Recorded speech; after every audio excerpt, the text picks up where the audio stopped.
The first thing you heard, before you even saw anything, was the sound.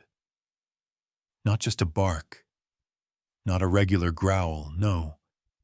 This was something else, something deep, something that made the boards under your boots kinda vibrate. Silver Creek Ranch had heard a lot of animals lose it before. Wild mustangs, half-broken bulls, even those massive bison they moved last winter. But nothing shook the valley the way Sergeant Thunder did that morning. It was barely 7 a.m. The sky still had that cold Wyoming blue. Dust wasn't even warm yet. And then, boom! Thunder slammed himself against the steel pen like he wanted to punch a hole straight through the world. Walt Redford, head of the ranch, thick beard, thicker attitude, whispered under his breath, "Ah, hell. He's worse today." And when Walt said something like that, you listened. The man had seen animals do things that'd make regular folks pass out.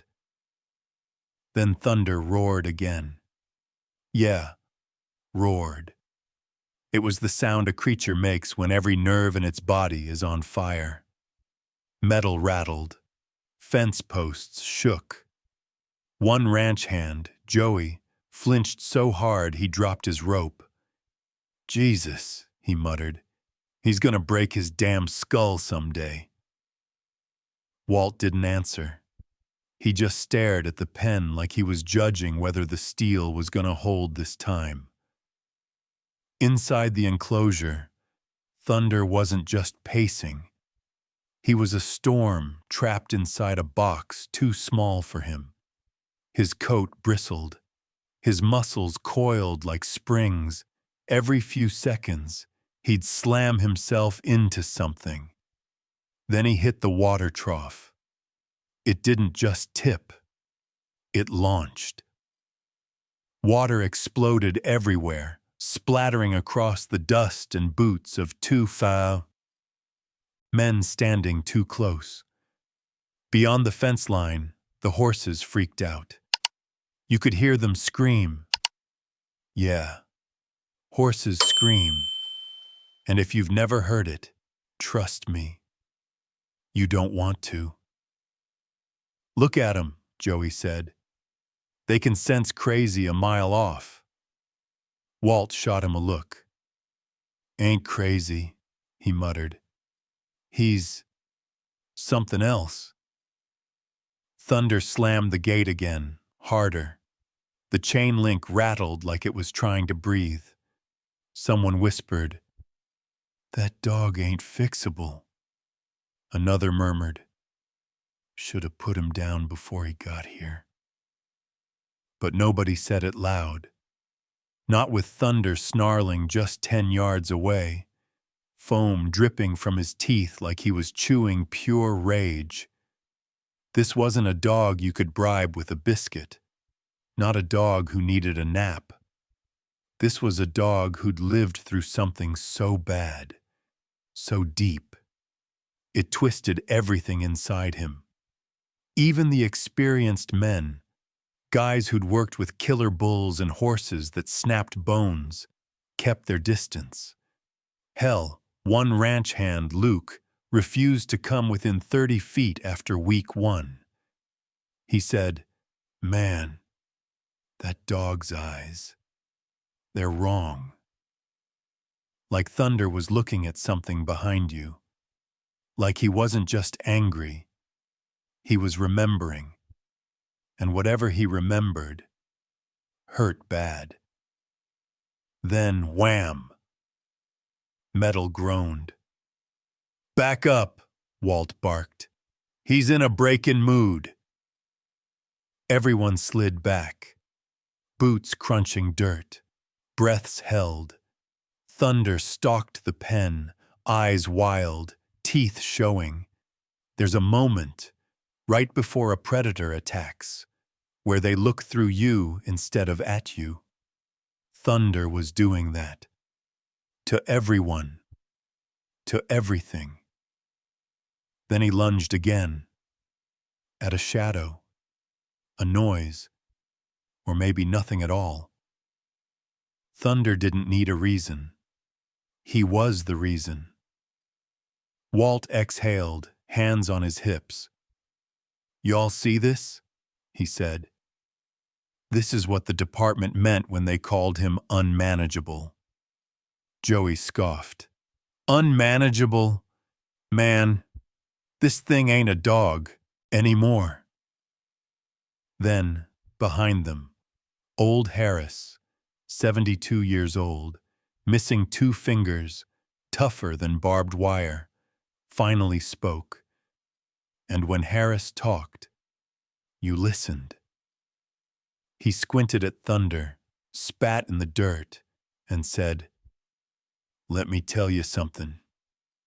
You turn that animal loose, you're not looking at a runaway dog. You're looking at a death sentence." Nobody laughed. Nobody joked. Nobody disagreed. Because every man there had the same thought. Sergeant Thunder wasn't just broken. He was dangerous in ways none of them had ever seen. And deep down, they all wondered, why would any police department send something like this here? What the hell happened to him? They didn't know it yet. But the answer was coming. And it would shake Silver Creek to its bones. And the crazy part is, the fear from that morning didn't fade. Nope. If anything, it just kinda sank deeper, like dust settling after a stampede. Because the more people saw Sergeant Thunder lose his mind inside that steel pen, the more one question started eating at everybody. What the hell happened to this dog before he got here? And, well, the answer wasn't comforting. If anything, it made things worse. It started when Bryce wandered into the office later that morning, just trying to figure out what kind of place he'd brought his little girl into. He knocked on the half-open door, where Walt Redford was hunched over a metal filing cabinet that looked older than the state of Wyoming. Walt rubbed his face, muttering, "Damn it, where's that file?" Then he froze when he saw Bryce. "Oh, you need something?" Bryce hesitated, awkward. "Yeah, Look, man, that dog out there, Thunder, he's not normal. My kid's around here. I should probably know what I'm standing next to every day." Walt let out a long, tired breath. "You sure you want to know?" Bryce nodded. So Walt pulled the file. A thick, beat-up folder with a red stripe across the top, and the words, "Do not handle without authorization," slapped across the front. He tossed it onto the desk with a heavy thud. "There. That's Thunder." Bryce opened it, and his face changed instantly. The first page wasn't even words, just stamps. Big, red, ugly ones.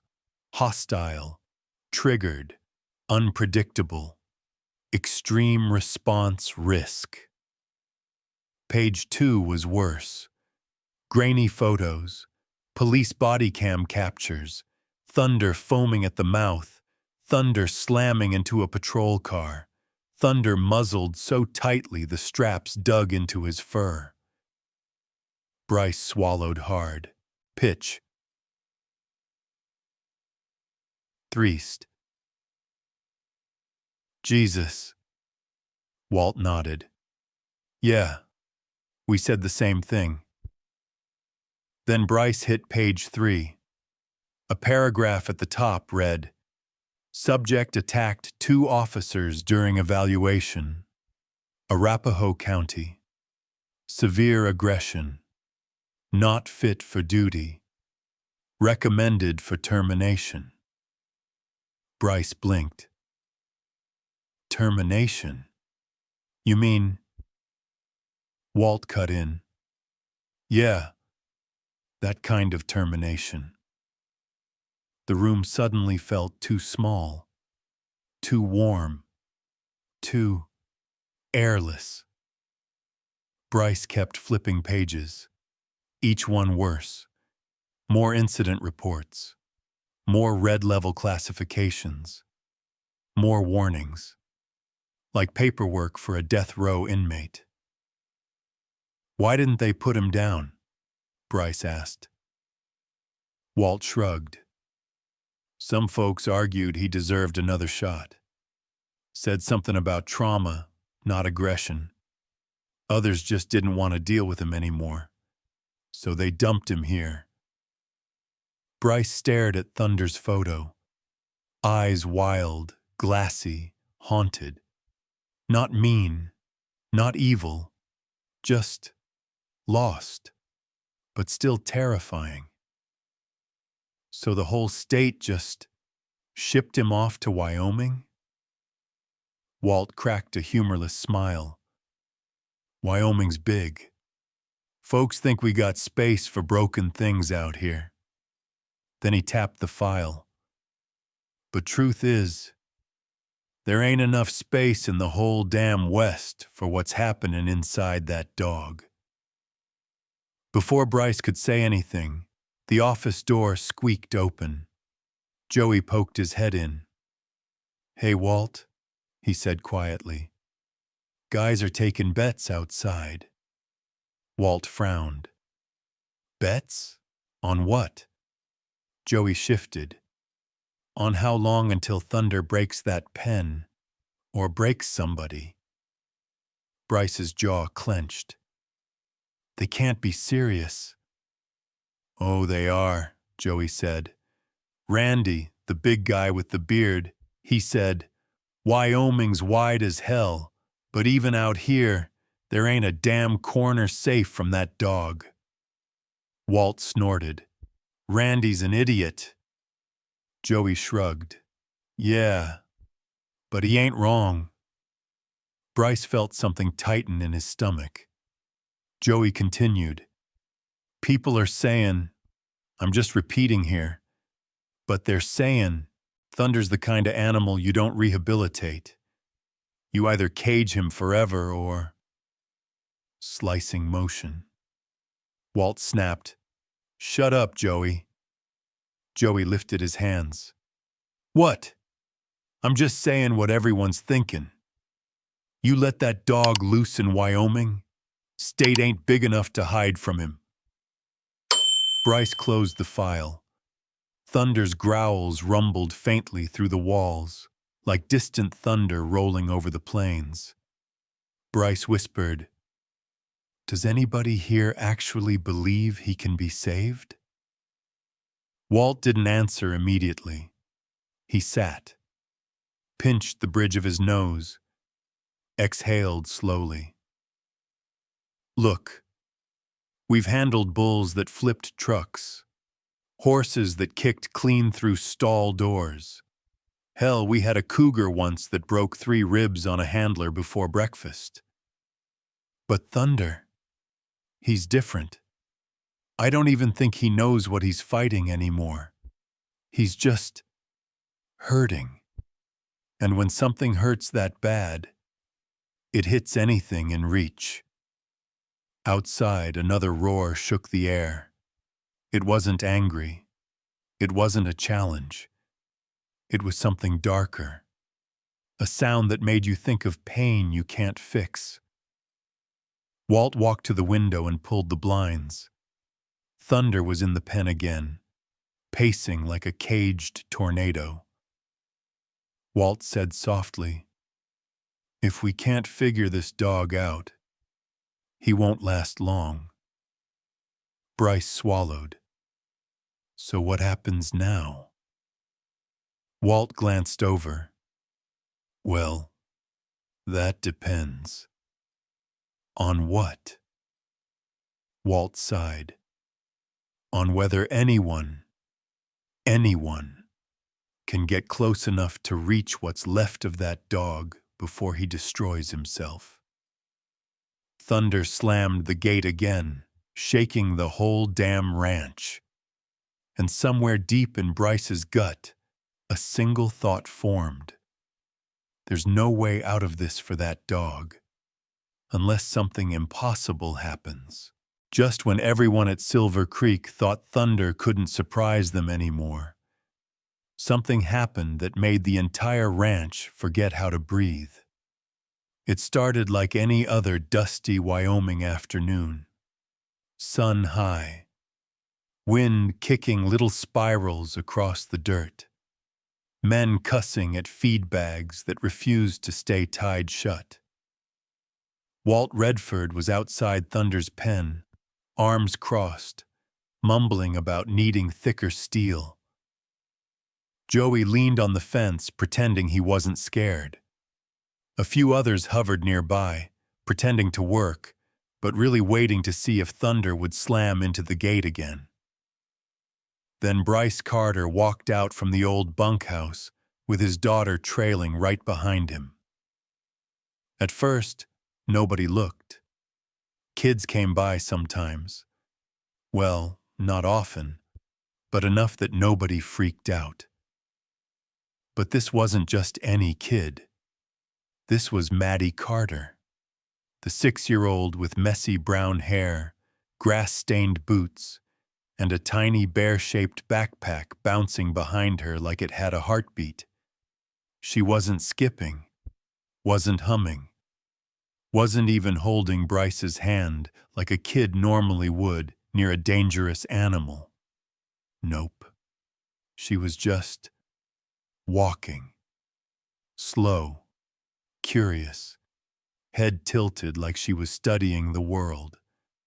Bryce was mid-sentence. "Stay close, honey. Don't go near the pens today." But Maddie wasn't listening. Her eyes had locked onto something else. Thunder. And Thunder was in the middle of one of his episodes, pacing like a loaded gun with legs, growling under his breath, ears pinned, tail stiff as rebar. Walt had just told the guys, "Back up, he's wound tight," when Thunder suddenly froze. Mid-step, mid-growl, mid-breath. Just stopped, like someone hit pause on the world. The men around the pen stiffened. Joey whispered, "What the? Did he hear something?" Walt frowned. "No, that ain't hearing. That's something else."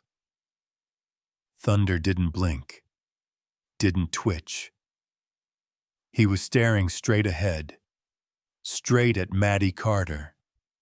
And Maddie, she didn't scream, didn't hide behind her dad, didn't even look scared. She just pointed her little finger toward the pen and whispered, "Daddy, doggy." Her tiny voice somehow cut through the entire ranch. Thunder's ears tilted forward, not in aggression, in curiosity.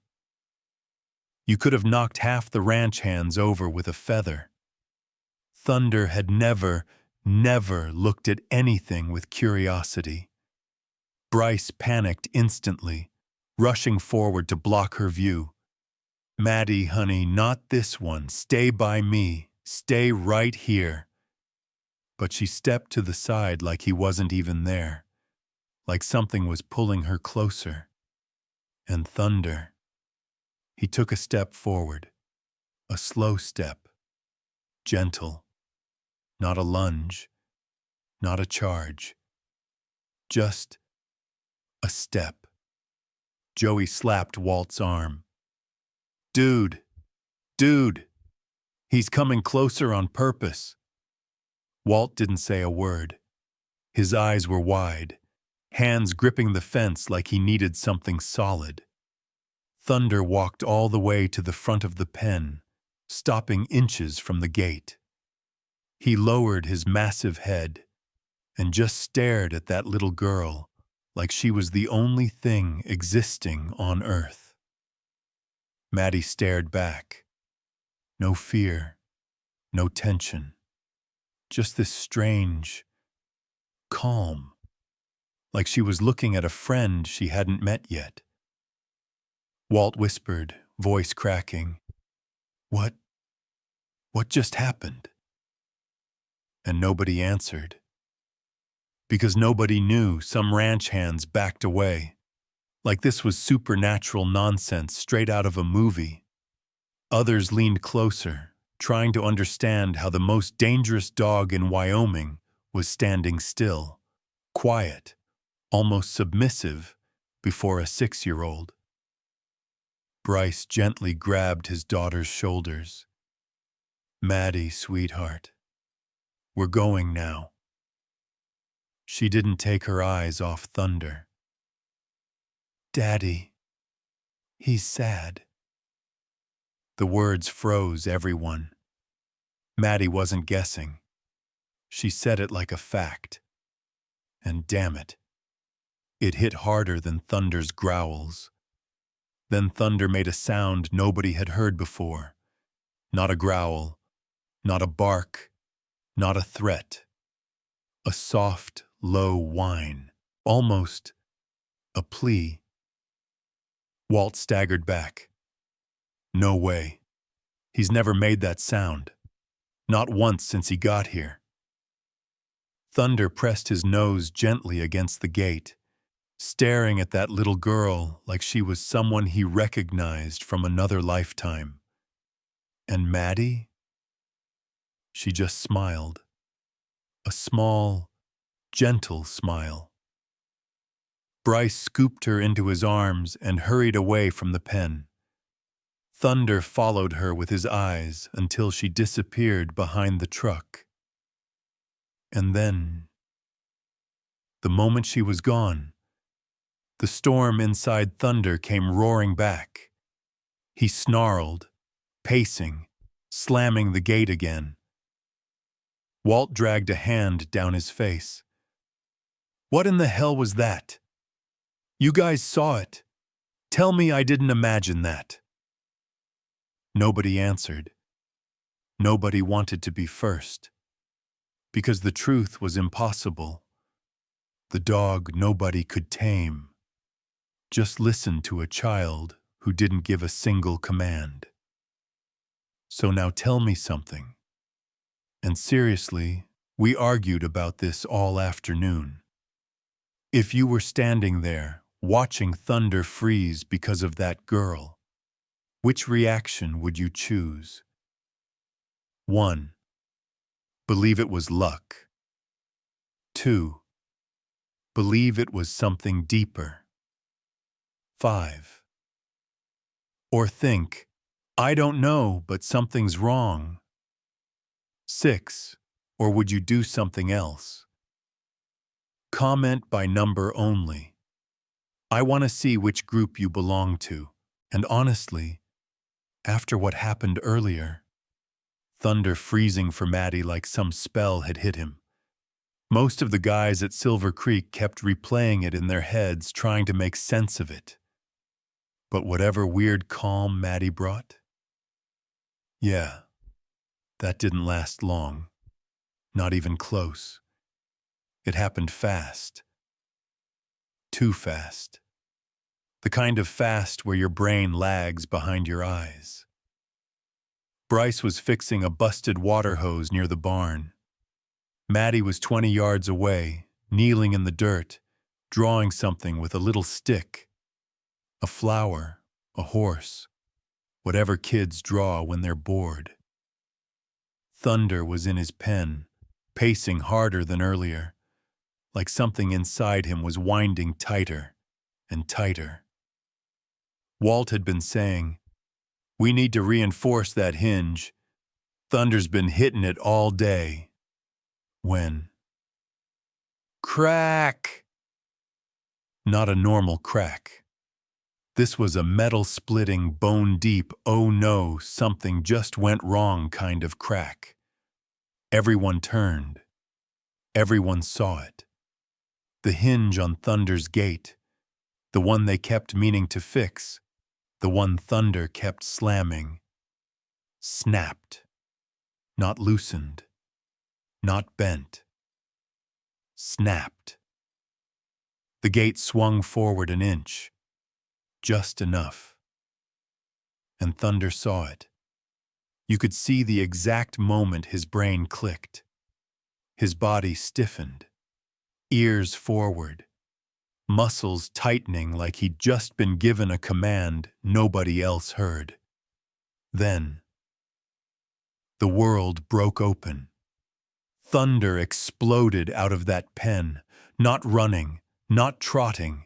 He launched, like a missile, like 45 pounds of muscle and trauma and instinct flying through dust. Joey dropped the bucket he was carrying. Walt yelled something, but it didn't matter. Nobody could move fast enough. And Thunder wasn't running in circles. He wasn't bolting into the field. Time 300 moms. He was heading one direction, straight toward Maddie. Bryce saw it first. He turned, froze for half a second. Then his whole soul left his body. "Maddie, run!" The scream ripped out of him so hard, his throat strained like it might tear open. Maddie jerked her head up, confused, little stick still in her hand. Thunder was already halfway across the yard. Dirt flying behind him, body low, eyes locked, speed unreal. "Move! Move! Get her!" someone shouted. But it was pointless. You could feel it, that heavy, sinking, sick feeling, the truth that nobody was going to catch her in time. Men scrambled in every direction. Someone tripped over a feed bag. Another ran toward Bryce instead of Maddie because panic scrambled everyone's sense of direction. Walt reached for the tranquilizer gun that wasn't even loaded. Joey yelled, "No, no, no, no, he's gonna kill her!" Bryce was sprinting now, running like a man who'd rip his own legs off if it'd make him faster. "Maddie, baby, run! Please run!" Thunder closed the distance like a blur. 5 seconds. 4, 3, 2. And Thunder, in that moment, he didn't look calm, didn't look curious.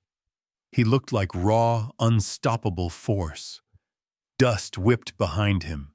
His paws tore trenches into the ground. The snarl ripping from his throat sounded like something out of a nightmare. One ranch hand covered his eyes. Another turned away, whispering, "I can't watch this. I can't. Oh God." Bryce's voice cracked into something primal, broken, terrified. "Maddie, please!" She stood up, tiny, confused, backpack bobbing behind her. Thunder lunged, and I swear, every soul in that place died for a second. He was right there, right on top of her, close enough to tear into her before Bryce could take another step. This was it. The moment everyone feared.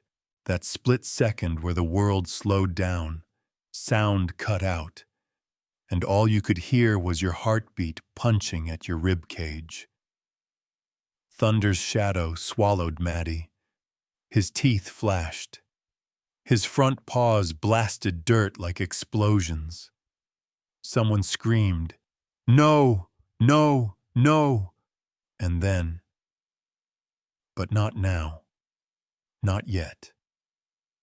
Because this is where you and I split, for just a moment. Let you step into the scene. Here's the wildest part. You'd think that moment, thunder midair, Bryce screaming, the whole ranch frozen, that it could only end one way.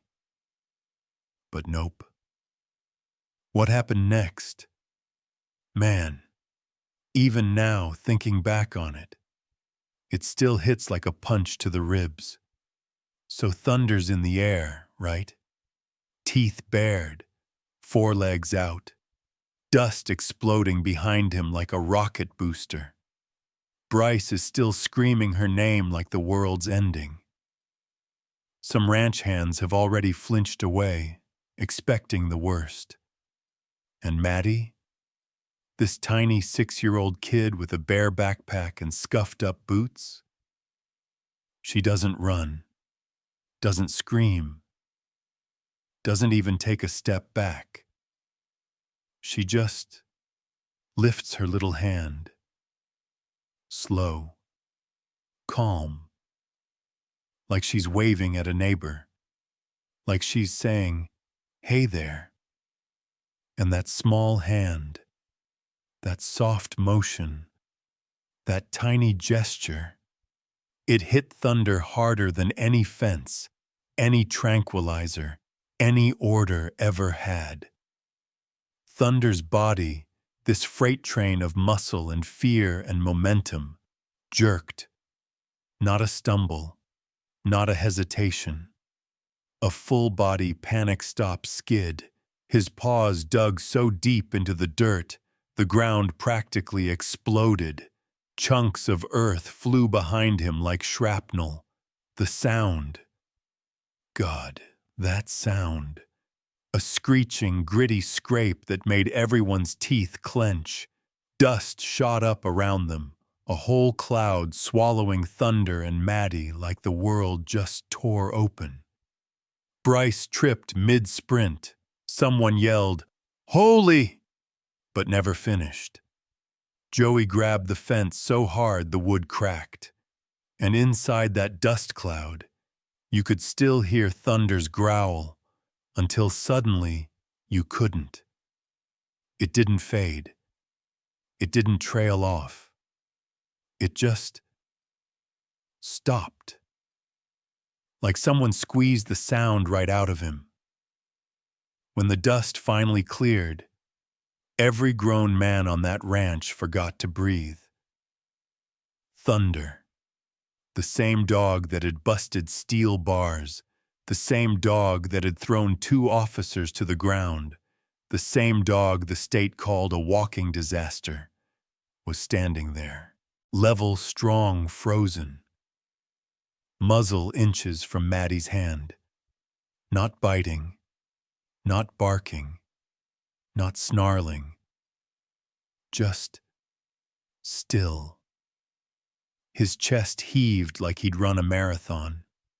His ears twitched once. His eyes, those wild, haunted eyes, softened so fast it made Bryce stumble. Thunder looked. Confused. Not scared. Not angry. Just confused. Like his brain was flipping through 1,000 memories, trying to match this moment and coming up empty. And Maddie, the little menace? She took one tiny step closer. Walt croaked, "No, no, kid, don't." But she ignored him, completely. She pressed her hand, this tiny palm, dusty from dirt drawings, right against Thunder's forehead, and Thunder lowered his head. Not slowly, not cautiously. He bowed like he was kneeling to a queen, letting her touch him. His tail didn't wag. He wasn't excited. He was surrendering, submissive. Like she'd flipped some ancient switch inside him nobody else could even find. The entire ranch went silent. Not quiet. Silent. Even the horses froze in the field. Bryce, chest heaving, dropped to his knees like his whole body had just realized it was alive. Walt whispered, voice cracking, "Son of a... what?" What am I looking at? Joey said nothing, just stared, jaw hanging. And there, in the middle of all this chaos, Maddie giggled, not nervous, not scared. A real, honest giggle. "See, Daddy?" she said softly. "He just needed someone to say hi." Thunder let out a breath. Not a growl, not a whine. A deep, shaky exhale. Like he'd been chained up inside his own mind for years, and someone finally opened a door. He nudged Maddie's hand with his nose, carefully, gently, like she was made of glass and he didn't trust himself not to break her. Walt slapped a hand over his mouth. Thunder bowed to her, bowed. He bowed. Bryce slowly stood, eyes wide and wet. "Sweetheart, step back. Please." Slowly. But Thunder stepped forward first, not to attack, not to push, just to stay close. Like he was afraid she'd disappear. And that was the moment, right there, when every grown man at Silver Creek realized something impossible. This so-called monster wasn't bowing to a handler, a trainer, or a cop. He bowed to a first grader with a bare backpack. The Wyoming sky felt too big. The earth felt too still. Something sacred hung in the air. Thunder wasn't broken. He wasn't gone. He wasn't empty. He wasn't lost. He was found. And of all people on this planet, a 6-year-old girl found him. After Thunder bowed to Maddie like that, nobody walked away feeling relieved. Not really. If anything, everybody left that yard with this weird, heavy tightness in their chest. The kind that whispers, "Something's not right here, man." Because what they'd seen, it didn't make sense. Didn't fit anything they knew about animals, or training, or trauma, or reality. And yeah, they tried. They tried hard to explain it. Walt Redford, being Walt, was the first to open his mouth. He paced by the pen, hands on his hips, mumbling like a man who'd lost his damn mind. Okay, let me think. Maybe it was timing. Maybe Thunder just, I don't know, startled when the dust hit him. Or maybe he slipped. Maybe she moved weird. Maybe there was a noise we didn't hear. Joey raised a brow. A noise made him bow? Walt glared. "Shut up. I'm brainstorming." But even Walt didn't sound convinced. Not even a little. He kept pointing at the gate, then at the dirt, then at the sky, like the answer was floating somewhere above their heads. Bryce was still holding Maddie, breathing hard, his hand shaking just enough for everyone to notice. He wasn't talking, wasn't yelling, just staring at Thunder like the dog might explode again at any second. And Thunder was just sitting, quiet, calm, watching only one person, Maddie. His eyes didn't leave her, not for a second. And the look, that was the part nobody could handle, because it wasn't an animal watching prey, wasn't curiosity, wasn't confusion. It was recognition. That locked-in, laser-focused stare soldiers give their commanding officer when they're waiting for the next order. Walt blew out a frustrated breath. This ain't normal, guys. I've broken bulls, all right? Tamed horses that kicked holes in barns. Ain't never seen a creature go from kill mode to choir boy because a kid waved at him. Joey scratched his head. So what are you saying? She's magic? Walt threw his hat at him. But even that didn't break the tension. Because deep down, nobody was really joking. Someone muttered, "Maybe she smells like his old handler." Another, "Maybe the dog's blind in one eye." Another, "Maybe she's the right height." But every theory died as soon as it came out. Because Thunder wasn't looking at Maddie like she reminded him of something. He was looking at her like she meant something. And that's when Colton Hayes, usually the quietest, steadiest guy on the ranch, took a slow step backward. Not because Thunder scared him. Colton wasn't the type. No, he stepped back like something old and ugly had just crawled out of his memory. His face went pale. Real pale. Like he'd seen a ghost slip in behind the girl. Bryce noticed. "Colton? You good?" Colton didn't answer. Didn't blink. Just stared at Thunder with this look. This looked like he knew something the rest of the ranch didn't. Walt snapped, "Hayes, talk to me.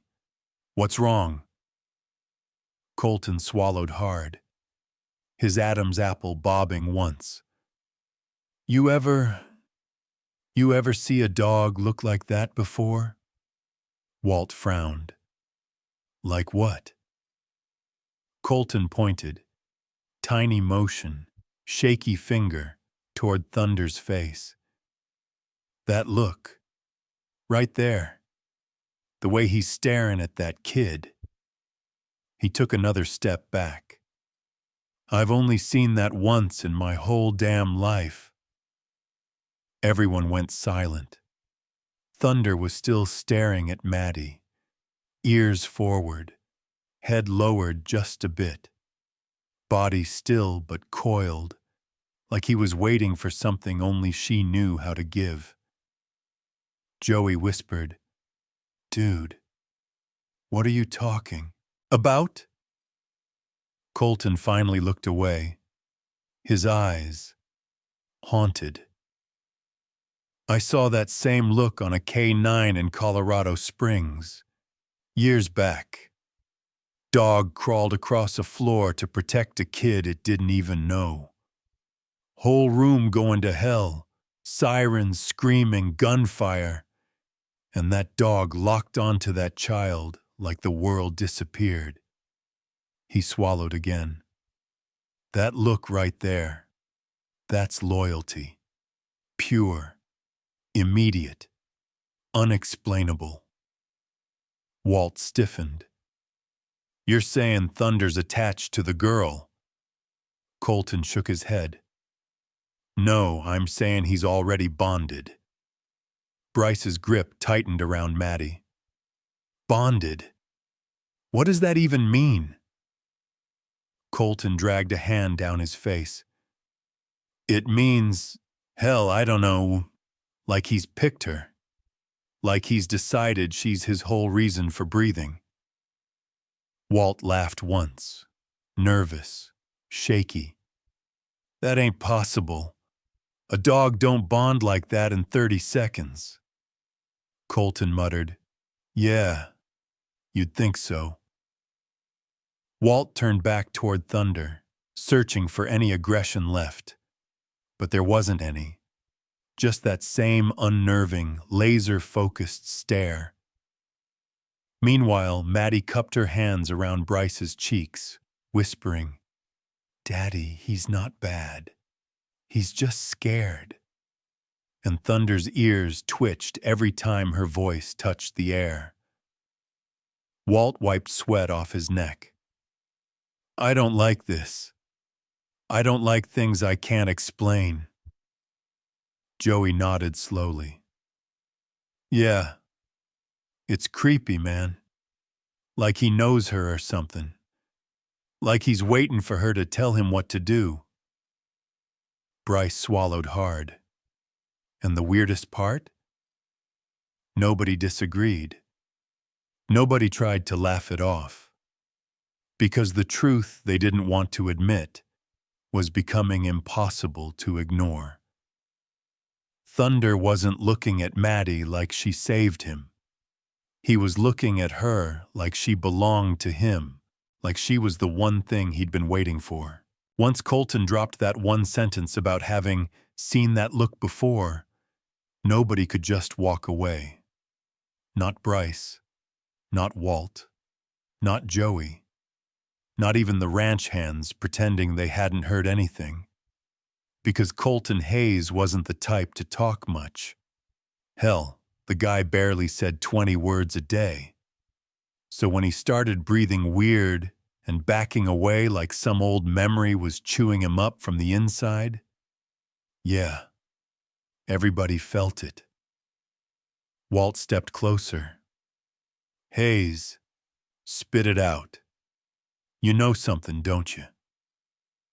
Colton didn't answer right away. He kept staring at Thunder, who was still locked onto Maddie like she was the only safe spot in the universe. Finally, Colton exhaled this shaky, broken little breath. One nobody had ever heard from him in all the years he'd worked there. Yeah, he said quietly. I know that stare. I seen it before. And, I wish I hadn't. Bryce held Maddie tighter. Where? His voice cracked, just a little, but enough that Thunder's ears twitched again. Colton rubbed the heel of his hand against his jaw like he was trying to wipe the memory off his face. It was back in 2021, Colorado Springs. He paused. You remember hearing about a hostage thing? Little apartment building? Sirens all night? Walt nodded slowly. Yeah. That mess with the unstable guy, right? Police everywhere. That's the one, Colton said. I was working construction on the remodel next door. Nothing fancy. Just drywall and insulation, you know? Typical crap. And then, the world kinda turned upside down. He took a breath. So look, I wasn't supposed to see what I saw. But when half a dozen cops and a damn SWAT van roll up screaming down the street, people start poking their heads out. And I did too. Curiosity or stupidity, maybe both. Joey whispered, What happened? Colton's eyes darkened. There was a kid inside. 5-year-old girl. Pale little thing. Crying so hard you could hear her from the street. Bryce swallowed. Jesus. And the suspect was losing it. Like, real bad. Officers were yelling. Fire alarms going off. Everything was chaos. Pure chaos. He nodded toward Thunder, who still hadn't moved. And that's where he comes in. Thunder didn't react, just kept watching Maddie. The K9 unit shows up, and I swear to God, I ain't never seen a dog move like that one. It was like he didn't care about nothing. Doors, glass, people. Just get that little girl safe. Bryce whispered, He saved her? Yeah, Colton said softly. He did. Took down the suspect clean. No hesitation. Girl gets free. Officers, get her out. For a second, the air felt lighter, but then Colton shook his head. Nah. See, that's the part the news talked about. The heroic version. The clean one. Walt frowned. Then what is? Colton looked straight at Thunder again. When the girl got pulled out, she was shaken, crying, bleeding from the arm. She didn't understand what happened. Didn't know the dog saved her. Didn't see the suspect point a gun at her head. She just saw this big German shepherd racing toward her through smoke and blood. He swallowed hard. And when Thunder walked toward her, just to check if she was okay, she screamed. Not a normal scream. Not scared. Not startled. A terror scream. The kind that hits a dog straight in the katan, soul. Everyone went still. You could almost feel the story sinking into Thunder's bones again, like an old bruise being pressed too hard. The second she screamed, Thunder froze. Froze, like he'd been shot. And he looked. Man, I ain't never seen that expression on a dog. Like the world cracked under his paws. He looked down at his boots. And then officers grabbed him, pulled him back hard, real hard. Like he'd done something wrong. Like he was the danger. He let out a humorless laugh. Guy risked his life, saved her, and the kid's parents were yelling, "Get that dog away from her." Bryce clenched his jaw. That was the moment, Colton said softly. Right there. You could see it. Something in that dog snapped. Not violent, not angry, more like he thought he was the monster she saw. Maddie wriggled in her dad's arms, eyes big and sad. He wasn't bad, she whispered, almost too soft to hear. Thunder's ears tipped forward ever so slightly at the sound of her voice. Colton nodded slowly. That scream broke something inside him. Since that day, he hasn't trusted a kid getting close. Not one. Not ever. Walt rubbed the back of his neck. That explains the file, the aggression, the panic. Colton shook his head. No, that ain't aggression. That's guilt. The dog thought he caused the fear, thought he was the reason that little girl was terrified. He pointed at Maddie. And now, he sees another kid that ain't scared of him, and it's messing with every broken piece inside him. For a long moment, nobody spoke. Then Walt said what everyone was thinking. So, what happens now? And now I ask you, who are watching this unfold, if you knew a dog's trauma came from being rejected by the child he saved, what do you think would touch Thunder's heart the most? 1. Is a child afraid? 2.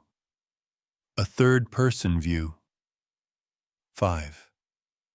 A chance to start over. 6. Or do you have a different opinion? Just comment the number. I want to see which detail you feel the most. And the thing is, once Colton finally spilled the truth about that night in Colorado Springs, something shifted in the air around Silver Creek. It wasn't fear anymore. It wasn't confusion. It was anger.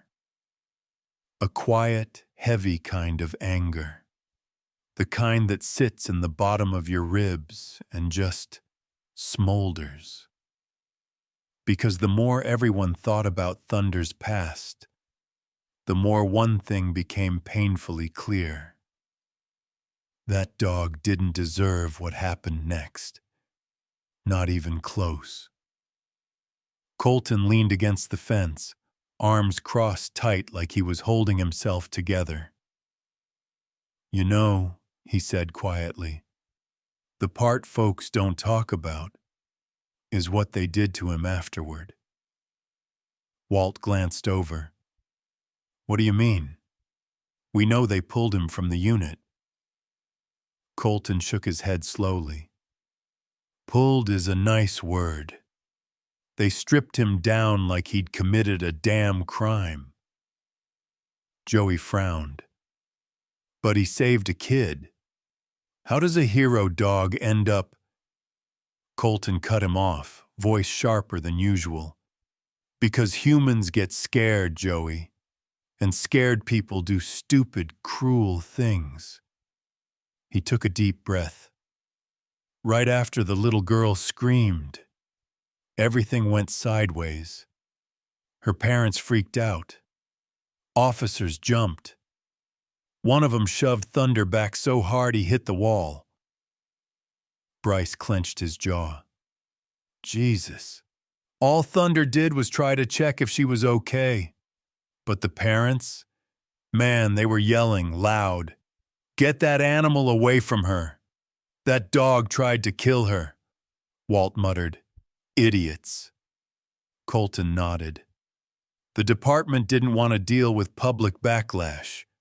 Didn't want headlines about a police dog traumatizing a kid. So, instead of defending him," he looked up, eyes tired, "they blamed him." Thunder's ear twitched like he recognized the weight of that sentence. "They wrote him up for instability. Filed reports saying he was unpredictable, emotionally compromised, dangerous around children." Maddie whispered softly, "He wasn't dangerous." Colton nodded at her. "I know, kid, but sometimes truth loses to fear." He swallowed, voice dropping. "I watched the whole thing unravel. Colorado PD didn't just bench him. They ended his career right there. Signed the removal papers within 48 hours. Walt exhaled slowly. "Fast. Too fast," Colton said. "Way too fast." Bryce frowned. "What about his handler? The officer he worked with? What was his name?" "Rourke," Colton said softly. "Officer Daniel Rourke. Good guy. The kind that calls his partner buddy instead of unit." "And he fought it?" Bryce asked. Colton huffed. "Fought? Man, Rourke damn near went to war." He took a few slow steps. "I remember seeing him outside the station that day, pacing, yelling at his captain, saying Thunder wasn't the problem, saying trauma ain't the same thing as aggression." Colton's eyes clouded. "But none of it mattered. Parents kept pushing for the dog to be put down. Department didn't want a lawsuit. Media twisted the story until Thunder looked like the villain." Walt snorted. "Typical." "And then," Colton said quietly, "they took him from Rourke." The way he said it, soft, broken. You knew it wasn't just a detail. It was the wound. Bryce asked softly, "How did Rourke react?" Colton's jaw tightened. "He begged." That word hung in the air like smoke. "He begged them not to take Thunder. Said the dog wasn't dangerous. Said he just needed time. said he'd take Thunder home. Pay for rehab. Anything. And they still refused? Walt asked. Colton nodded. Captain said it was out of his hands. Liability, reputation, politics. Joey kicked a rock. Bunch of cowards. Colton let out a shaky breath. Then I watched it happen. Thunder was muzzled, hard. 2 officers had him on leads. Rourke tried to hold on to him, but they yanked the leash right out of his hands. Thunder looked back at him, confused, scared, kept trying to walk toward him, but they dragged him away like he was some violent offender. Bryce's eyes glistened. Damn. Colton's voice cracked for the first time. Rourke broke. Put his hands on his knees like someone punched all the air out of him. I remember him whispering, "Buddy, I'm sorry. I'm so damn sorry." A long silence fell over the yard. Even the wind seemed to stop. Maddie's tiny voice floated out, soft but clear. He thought he did something wrong. Exactly, Colton said. Thunder thought he caused the fear. Thought he hurt that kid. Thought he failed the only human he trusted. He pointed at Thunder, who was still sitting, still staring, still anchored to Maddie like she was the gravity holding him together. That dog ain't a monster, Colton said. He's a soldier who thinks he failed his mission. No one argued. No one breathed. Because now, they finally understood the weight Thunder had been carrying. After hearing everything Colton finally admitted, the truth about Colorado, the truth about Thunder, the truth about how badly the system failed him, you'd think the ranch would have softened, given him space, given him time. But life, life doesn't wait for feelings. The very next morning, the White County truck rolled down the long dirt road leading into Silver Creek Ranch, kicking up dust like a warning flare. Walt saw it first. Aw, hell. They're early. Bryce stiffened beside Maddie. You said Friday. Walt spat in the dirt. I said Friday. Didn't say they'd listen. Joey muttered, Lincoln County Evaluation Unit. Damn buzzards. 3 men stepped out of the truck. Clipboard guys, you know the type. Polished boots, clean uniforms, tight lips like people who hate ranches but love rules. Their shirts had the shiny patch. LCAC, Lincoln County Animal Compliance. The lead evaluator, tall guy, sunburned ears, a face that never smiled, walked straight up to Walt. Redford, we're here for the K-9. No hello, no courtesy, just business. Walt scowled. He's not a K-9 anymore, he's... The man cut him off. Assessment protocol doesn't care about titles. We're here for a final disposition review. That word, final, punched everyone in the gut. Bryce squeezed Maddie's shoulder.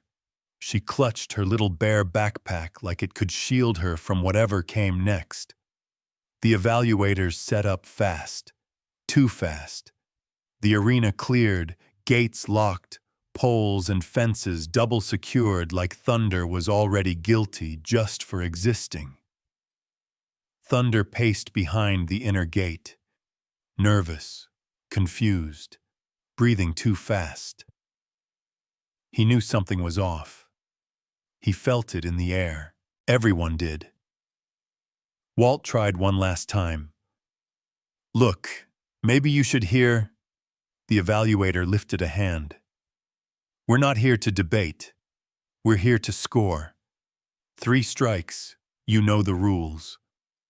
We know, Walt snapped. Dog screws up 3 times, you sign his death sentence. The evaluator didn't flinch. Let's begin. They brought Thunder into the arena on a heavy chain. Not a leash, a chain. The rattling alone made Thunder flinch. Maddie clutched Bryce's shirt. Daddy, I don't like this. I know, sweetheart. Just look at me, okay? Not at them. But Thunder's eyes never left her. Not for a second. The evaluator pulled out the first tool, a padded baton used for command response tests. Strike Assessment 1, Obedience to Authority marker. He lifted the baton and snapped it downward. Thunder, sit. Thunder recoiled instantly, ears pinned back, and then he lunged. Not at Maddie, not at Bryce, at the baton. Snapping, panicked, not aggressive, but terrified. Joey yelled, "He's not attacking you! He's attacking the baton!" But the evaluator already scribbled on his clipboard. Strike 1. Maddie whispered, "He's scared. He's scared." Walt slammed his hand on the fence. "He ain't attacking. He's panicking." They didn't care. Next came the second test. The assistant grabbed the long mesh net, the one used for aggressive animals. He shook it sharply. Whip, whip, whip. Thunder jolted like someone hit him with electricity. Breath fast, muscles trembling. The net flicked again. Thunder spun, tail low, ears flat, eyes wide. Not rage, pure trauma. He slammed into the far fence, trying to escape something that wasn't even touching him. Maddie cried, "Stop! You're scaring him!" The evaluator made another mark. Strike 2. Walt roared, "This is bullshit! You're not evaluating, you're provoking!" Protocol is protocol, the evaluator replied. One more incident and we conclude. Conclude, meaning kill him.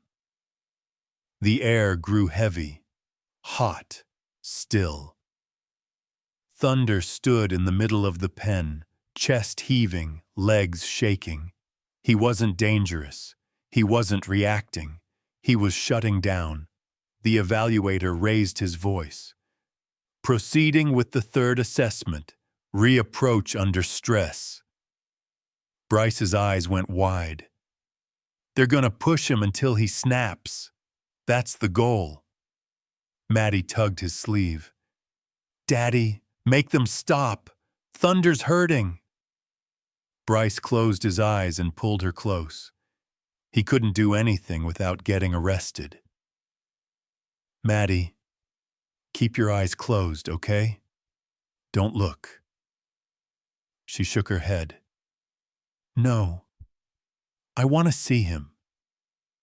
But Bryce tightened his grip, because everyone knew the next few seconds could be the last of Thunder's life. The evaluator stepped forward. Thunder froze. The chain tightened. And then the evaluator lifted his hand to deliver the last trigger. Strike 3. End of the line. Just when it felt like the evaluator was about to drop the hammer, hand raised, pen ready, Thunder shaking so hard the chain rattled like bones in a bucket. That's when everything snapped. Not the chain, not Thunder. Maddie. Before Bryce even realized, his arms had loosened for half a second. She slipped out from under him like a tiny Houdini. One heartbeat, she was pressed against his chest. The next heartbeat. Wait, Maddie! No! Bryce lunged for her, but she was already gone. The little girl didn't walk. She didn't tiptoe. She launched, dropped to her knees under the bottom slat of the arena fence, scrambled through the dirt, popped up inside the ring like she'd rehearsed it 100 times. Joey screamed, "Kid inside! Kid inside!" Walt shouted something that sounded like 12 swear words mashed together. The evaluators backed up in pure panic. Even the horses out in the pasture jolted. And Thunder spun toward the sudden movement, his body tensing, his breath hitching, a growl rising deep from his chest like a storm rolling up the canyon. The evaluator yelled, "Pull her out, now!" But he was too far. Everyone was too far. Bryce hit the fence so hard it rattled. "Maddie, get back here! Baby, please!" But the little kid didn't stop. She didn't even look scared. She walked straight toward the most traumatized K9 in the state like she was approaching a lost puppy. Thunder was mid-snarl when he saw her, teeth bared, shoulders stiff, eyes locked like a predator under stress. But the moment Maddie stepped into his line of sight, everything inside Thunder melted. The growl cut off like someone unplugged it. His legs wobbled. His tail dipped low. His ears flicked forward. And then the wildest thing, he breathed out. Not a bark, not a whine. A breath, a shaky, broken, relieved breath. Like he'd been drowning in panic and someone finally let him up for air. Maddie stopped right in front of him, chest rising and falling fast. Tiny fists balled at her sides. "Thunder," she whispered. "It's okay. I'm here." Her voice was tiny, but damn if it didn't hit louder than any command ever had. Thunder lowered his head. Low, lower, lower, until his nose brushed the dirt at her feet. The evaluators stood frozen, not moving, not breathing. Walt whispered, "Holy hell, he's bowing to her again." Bryce grabbed the fence, fingers white. He didn't dare yell now, didn't dare move. Thunder shuffled closer and planted himself right in front of Maddie. Then something impossible happened. He sat, perfectly, flawlessly, like obedience class on day 1. The evaluator blinked slowly. That was the sit command. Walt muttered, "That wasn't no damn command. That was respect." Thunder kept his eyes on Maddie. Every trembling muscle had gone soft, loose, peaceful, like the panic leaked right out of him the second she showed up. Maddie placed her hand on his cheek, and Thunder leaned into it like she was the only steady thing in his universe. The lead evaluator, normally stone-faced and cold, stepped back. What is this?" Colton Hayes answered softly. "She's the only thing locking his brain back into place." Thunder's breathing softened. His tail slid along the dirt. His eyes half closed. A dog seconds from being put down was now sitting like a therapy cane, getting head pats in a kindergarten classroom. Joey whispered, pitch first. This is like a miracle, man. Walt nodded. Yeah, a damn movie miracle. Maddie rubbed his ears, then looked up at the evaluators with her tiny, serious face. You're scaring him. He's not bad. He just needs somebody. Nobody dared correct her. Thunder shifted closer again, resting his giant head against her stomach. The evaluators flinched, but Maddie just giggled and scratched behind his ear. The evaluator with the clipboard lowered it slowly. This child is the only one stabilizing him. The oldest evaluator shook his head. 26 years. I ain't never seen a dog stop mid-trigger because a kid walked in. Bryce finally found his voice, soft, stunned. So what happens now? But the evaluators didn't answer. They couldn't. Because every rule, every protocol, every piece of training they'd relied on for decades had just crumbled at the feet of a first grader with a bare backpack. Thunder closed his eyes and let Maddie hug him.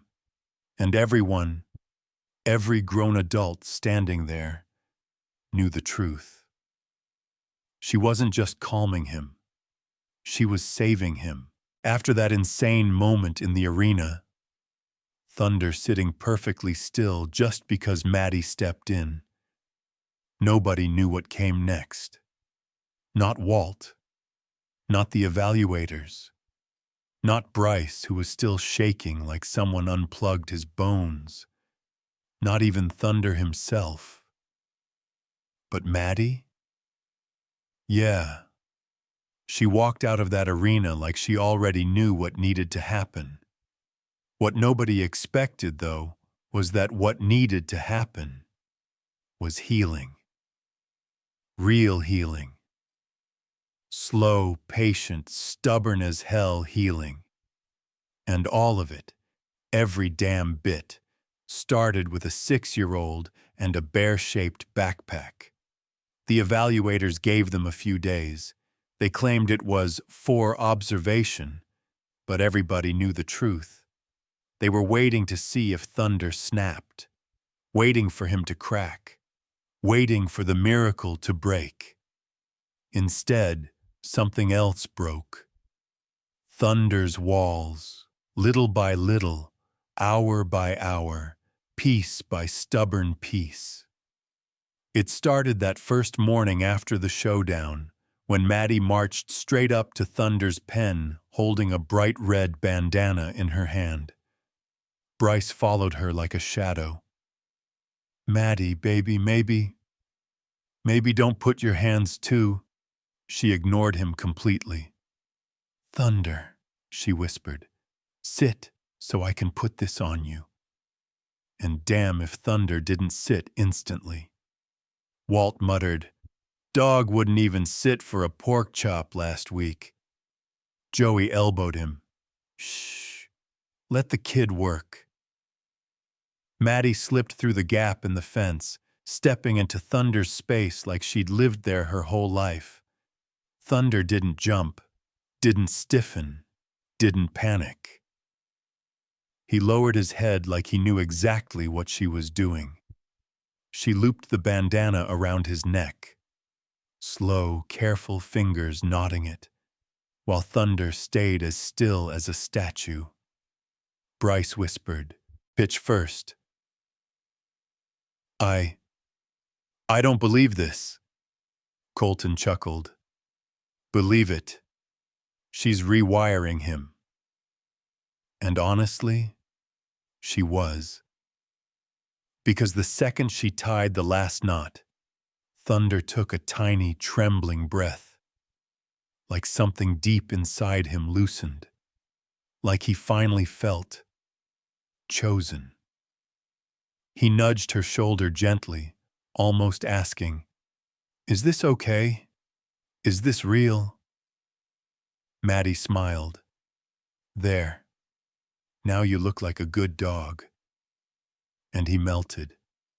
Melted like a snowbank in June. After that, the healing just intensified. Every day, Maddie started training him again. Not with commands, not with discipline, not with strict hand signals like the K9 unit drilled into him, but with softness. Thunder, lay down. She said it gently. He laid down gently. Thunder, wait. A tiny pause motion. He waited. Perfectly. Most dogs learned obedience from fear. Thunder learned from trust. One afternoon, she sat cross-legged in the grass, humming some tune only kids remember. Thunder circled once, then slowly, lowered his enormous head into her lap. His whole body trembled, like the shaking wasn't fear anymore, but release. Bryce stepped forward. Is he okay? He's shaking. Walt shook his head softly. No, man. He's healing. Maddie stroked Thunder's ears, whispering, It's okay now. You're safe. You don't have to be scared anymore. And Thunder exhaled a breath so long and shuddery that even the evaluators watching exchanged looks. It was like he'd been holding air in his lungs for years. But maybe the most shocking part, the part nobody expected, was the nights. Thunder used to wake the whole ranch, kicking, growling, slamming into the stall like nightmares were chasing him. But the first night after Maddie started working with him, silence. Second night, silence. By the third night, Walt went to check if Thunder was even alive because it was too quiet. He found Thunder sleeping, curled up, breathing slow, tail twitching like he was finally dreaming. Normal dreams. Maddie peeked in behind Walt's leg. See? I told you he doesn't have bad dreams if he knows I'm here. Thunder lifted his head, sleepy-eyed, wagged his tail once, just once, like he understood every word. And honestly, everyone believed it. Because Maddie didn't just calm him.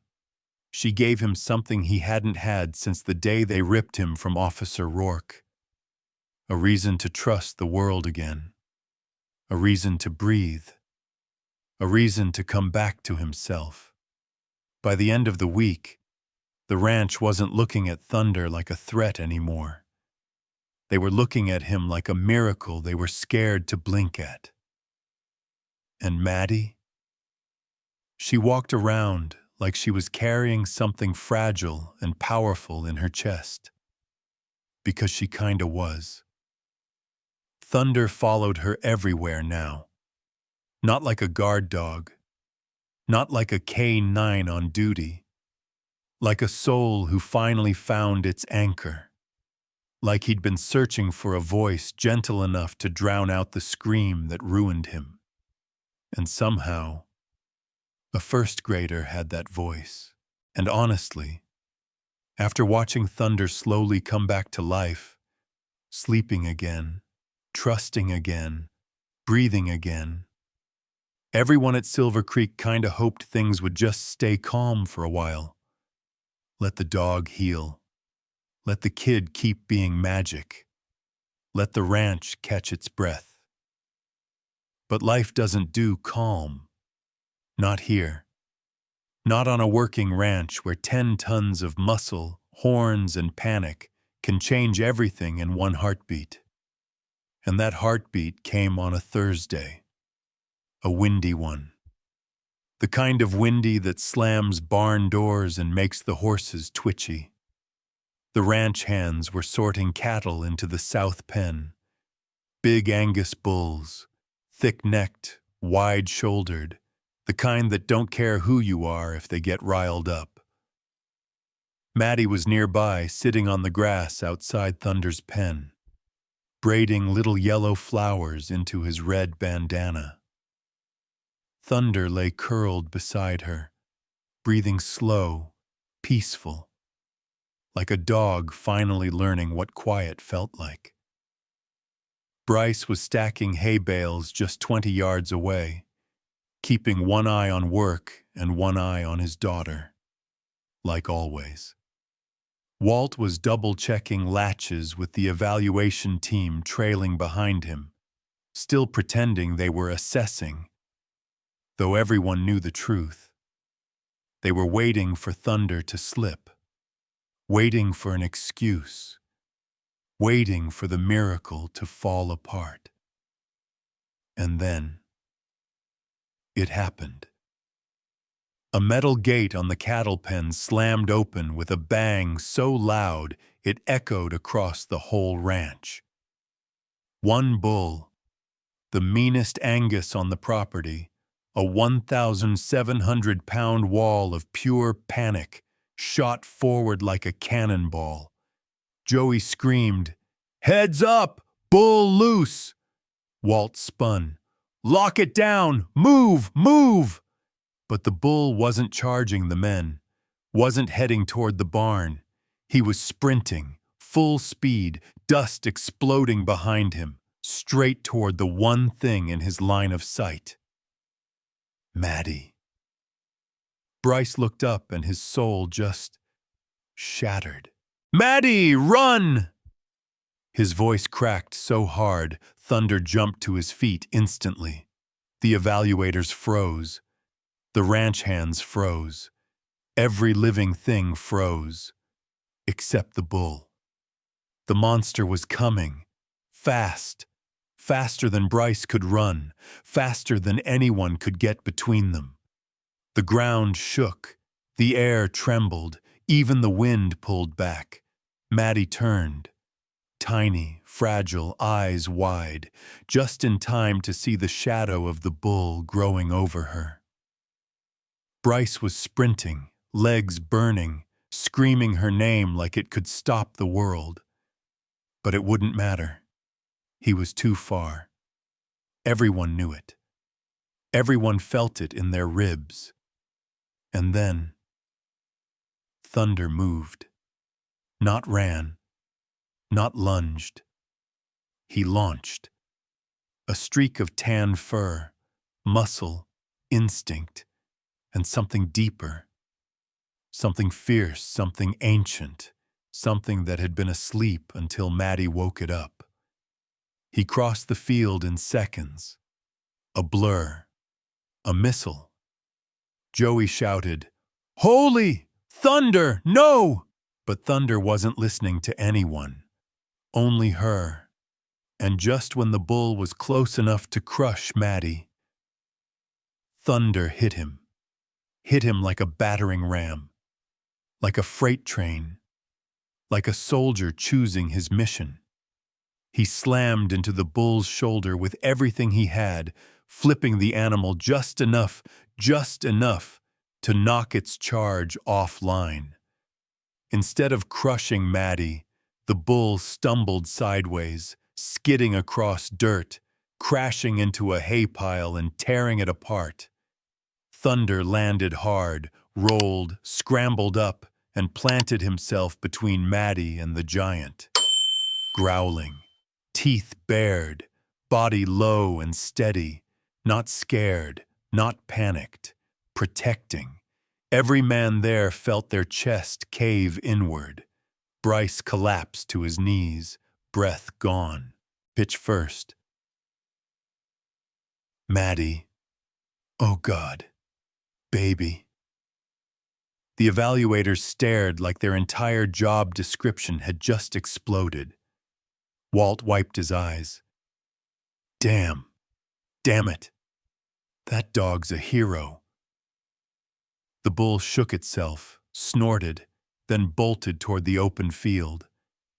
Thunder didn't chase, didn't move. He stayed, pressed to Maddie's legs, guarding her like she was the last good thing on earth.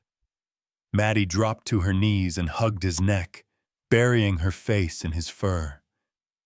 "You saved me," she whispered, trembling. "You came back for me." Thunder leaned his forehead into her chest, trembling. Not from fear, but from the weight of everything he'd been carrying finally cracking open. Walt stepped forward, turning to the stunned evaluators. With a voice that shook the dust off the rafters, "Thunder belongs to that girl. Where Maddie Carter goes, that dog goes. That's not up for debate. That's his home. She's his home." The evaluators didn't argue. They couldn't.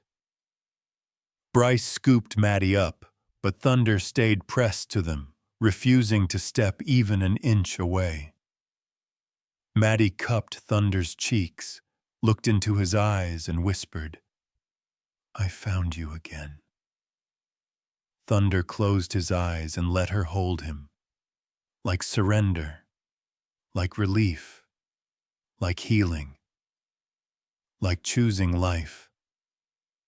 And for the first time since Colorado, Thunder didn't flinch, didn't brace for punishment, didn't wait for someone to pull him away. He stayed, because he finally understood. He wasn't losing anyone this time. This time, he was home. Now tell me honestly, because I'm curious which part hit you hardest. 1. Sacrifice.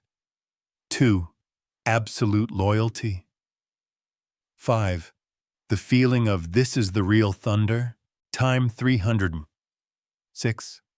Or some other emotion you can't quite describe. Pick a number. I want to see which part of your heart touched the most.